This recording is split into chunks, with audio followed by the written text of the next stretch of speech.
Good evening, Iréne, and welcome to Naraville in Walvis Bay. Hello Otis, thank you for the warm welcome and welcome to all our viewers today. Yes, definitely a warm-hearted welcome. Iréne, what does our program hold for today? So in today's program we are speaking with Shaun Swartz, a sales consultant for Naraville Wildlife Resorts, better known as NWR, and he's going to tell us about how the COVID-19 pandemic has affected NWR as well as their bid to engage local tourists. Yes, and in addition to that, we also bring you the news, the tides, as well as the weather. So stay right with us, we'll be right back.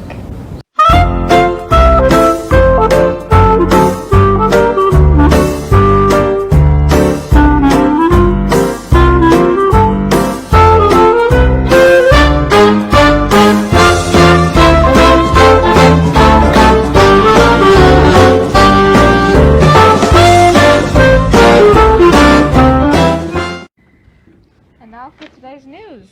Yes, we bring you a COVID update, first and foremost.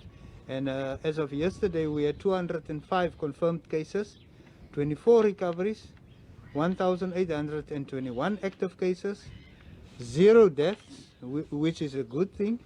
9,289 samples were tested, 831 active contacts, 3,838 cumulative number of persons that were quarantined, 2,963 quarantined persons discharged, and 875 persons are still in quarantine.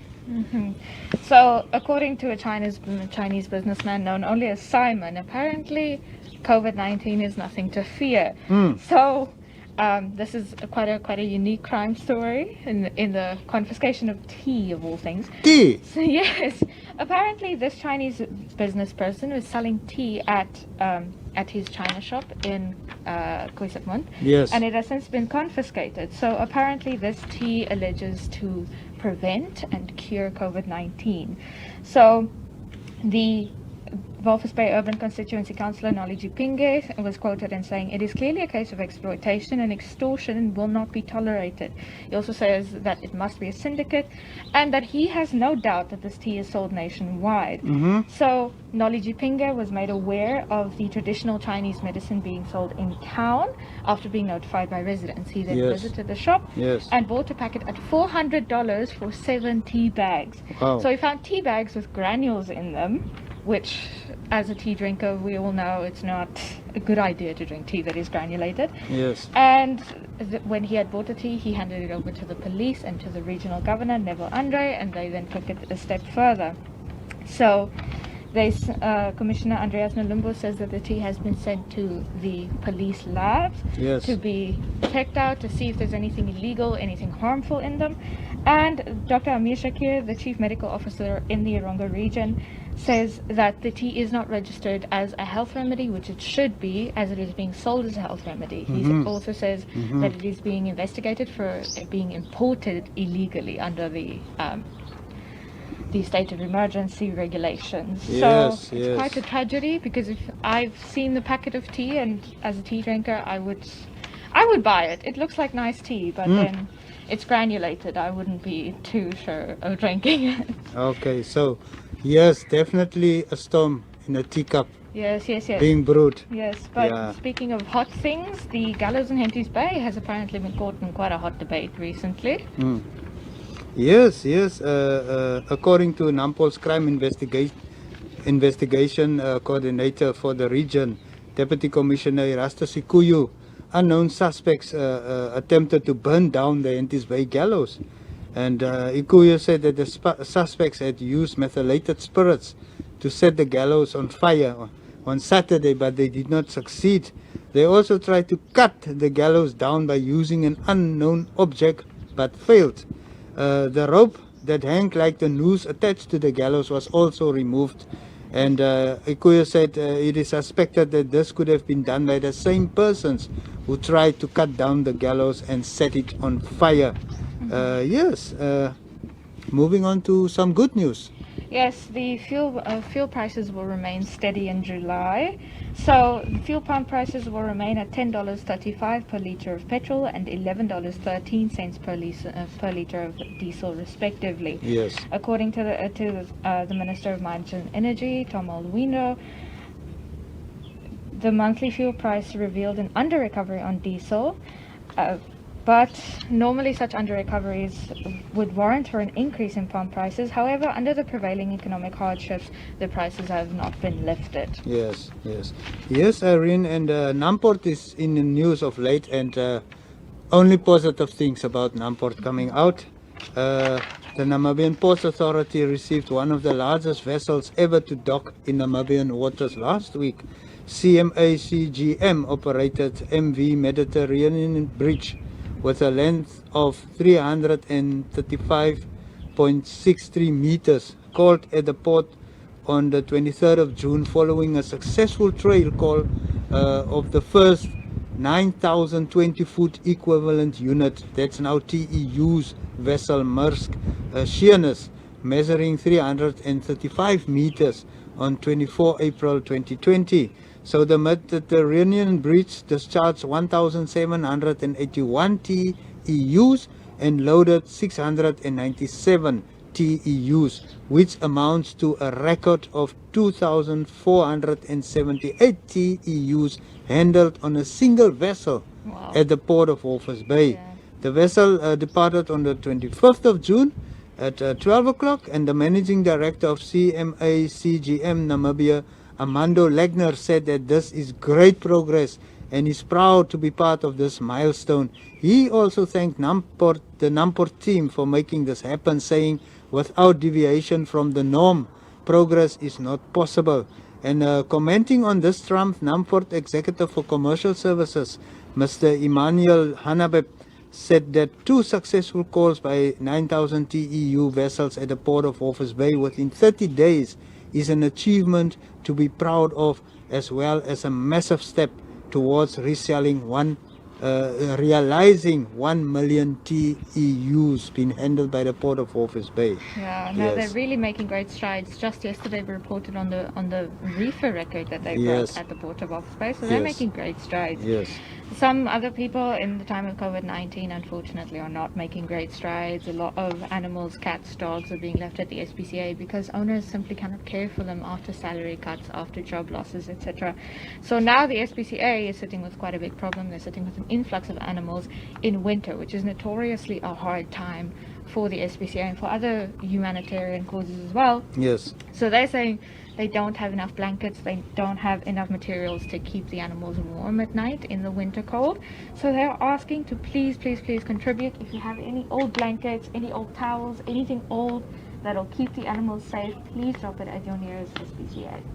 And that concludes our news segment for today. Here is Shaun Swartz, a sales consultant at NWR. Hi Shaun, how are you? Good afternoon, I'm good. How are you doing?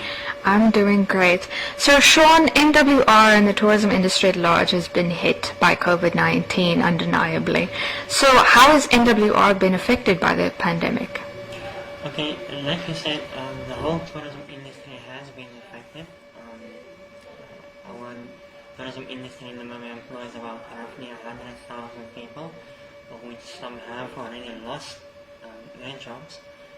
But I think we haven't had our impact felt was mainly on occupancy as well as the revenue.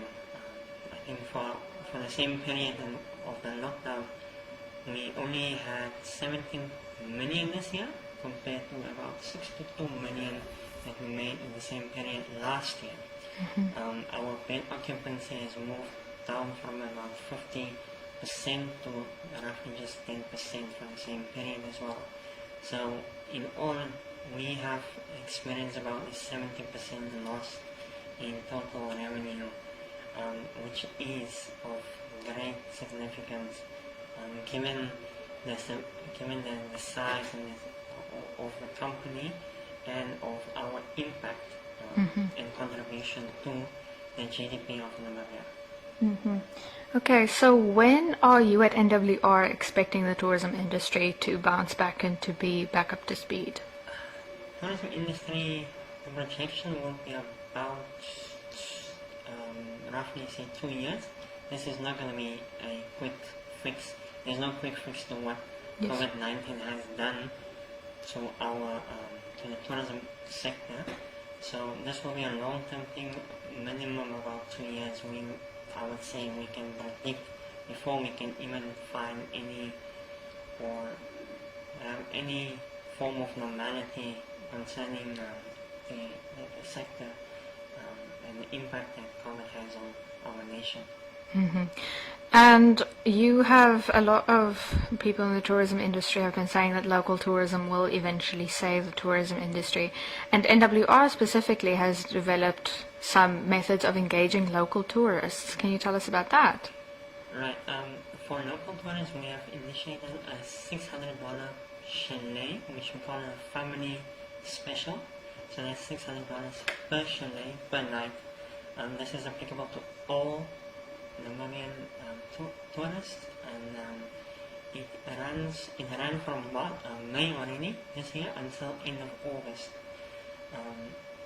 This has seen a significant interest from local tourists, but it's still a long way before we can actually make up the revenue that we have lost for this. But we are hopeful that with more of these specials running, and more travelers now starting to travel locally, that we are able to save tourism as a whole for our nation. Yes. And how has the local tourism market reacted to your plans to engage local tourists? Well, it has been received very well, I think, given that this time usually our target market is international tourists, so the rates would significantly be normally targeting our international tourists, but now since it's been so much affordable also for local tourists now to travel and to experience the country at large and the vast beauty that Namibia has to offer. It has been exceptional, and we hope it will continue and grow from that point onwards also. Yes. And what lies ahead for NWR in the recovery from the economic and the socio-economic effects of the pandemic? What lies ahead for NWR? Well, what lies ahead will be that we engage local tourists as well as the tourists with government in what they have now already put out, that they will see if there is any possibility of having low risk tourists, international tourists, still travel to Namibia.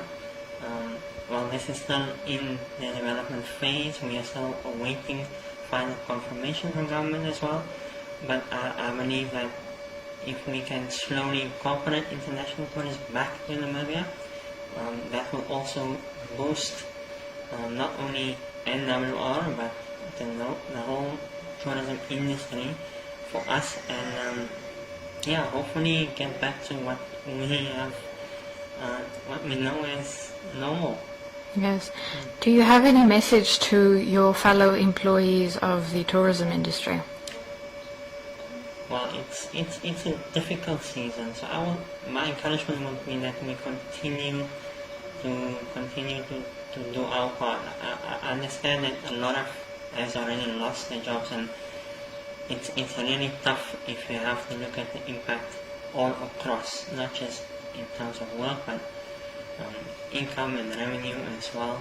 So I would encourage my fellow tourism employees, let's remain strong, let's remain hopeful, let's remain prayerful, let's do our part in not only curbing the spread but also ensuring that tourism in Namibia grows. I would also like to encourage our local travelers, please do make use of the opportunity now to travel and see the nation. Namibia has so much to offer, and we and your part you play your part in ensuring that there are food on tables for others, other Namibians working tirelessly to save the tourism industry. Okay, thank you very much, Shaun. Pleasure. Have a nice day. Yeah.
So now for your weather and tides for today. Yes, Erin, we had a high tide at 25 past 6, with another high tide expected at 1:45, and then a low tide at 1:25 to 6 this evening, and a second low tide at 1 o'clock tomorrow morning. Yes, in Walvis Bay, our host town, so sunrise at 43 minutes past 7 this morning, and is expecting sunset at around 20 minutes past 6. A maximum of 30 degrees with a north-northwesterly wind prevailing. For tomorrow, a minimum of 14 degrees and a maximum of 17 degrees expected. Yes, and the sun was out at 7:45 in Swakopmund, and is expected to set at 6:30 this afternoon, with a maximum of 27 and a north-northwesterly wind blowing, as well as a minimum of 18 and a maximum of 25 expected for tomorrow. Yes, Henties Bay saw sunrise at 43 minutes past 7 this morning, and is expecting sunset at about 6:30 tonight. A maximum of 29 degrees with a northwesterly wind prevailing for today. A minimum of 17 degrees and a maximum of 27 degrees expected for tomorrow in Henties Bay. Arandus, the sun was out at 20:08 and is expected to set at 28 past 6 this afternoon, and then a maximum of 32 with a northeasterly wind blowing in Arandus, as well as a minimum of 18 and a maximum of 32 due for tomorrow. Usako saw sunrise at 37 minutes past 7 this morning and expects sunset at 26 minutes past 6 again tonight. Maximum of 30 degrees Celsius with an east-northeasterly wind expected for today, and for tomorrow a minimum of 11 degrees Celsius and a maximum of 29 degrees Celsius. Moving on to Karibab, the sun was out at 24 minutes to 8 and is expected to set at 25 past 6 with a maximum of 27 and a northeasterly wind prevailing in Karibab, with a minimum of 9 and a maximum of 27 predicted for tomorrow. Yes, and last but definitely not least, Mighty Omaruru saw sunrise at 35 minutes past 7 this morning and expects sunrise at 26 minutes past 6 tonight. A maximum of 28 degrees with a northeasterly wind expected for today. For tomorrow, a minimum of 8 degrees and a maximum of 26 degrees Celsius for Omaruru. And that concludes your weather and tides report for today. I'm Dennis Person, the Chief Fire Officer of Walvis Bay, and I enjoy Erongo Talk. Now, Irene, that brings us to the end of today's episode of Erongo Talk. And I hope you and our viewers have enjoyed the content of the show. Yes, it's always lovely to spend some time with our viewers. Remember that if you miss us a little bit too much during the day, you can check out our website, www.erongo.com.na. I'll repeat, www.erongo.com.na. You can also join our family of almost 50,000 strong on our Facebook page. You can just go like us at Erongo, or you can find us on Twitter and Instagram. If you want to get in touch for advertisement opportunities, or you want to send us a news tip or a clip, you can send that to 0811 7040. I'll repeat, 0811 7040. Yes, and then Irene, this tranquil atmosphere is due or bound to be shattered very, very soon, with the NRU Rugby League set to commence if things go our way. Yeah, things will only go our way if we behave well and we get this COVID-19 pandemic under control. So Yes, it's very important to wear your mask, wear your gloves, keep on sanitizing those hands, and maintain social distancing. yeah. So stay safe, stay healthy. We'll join you again tomorrow with Adolf Kaude.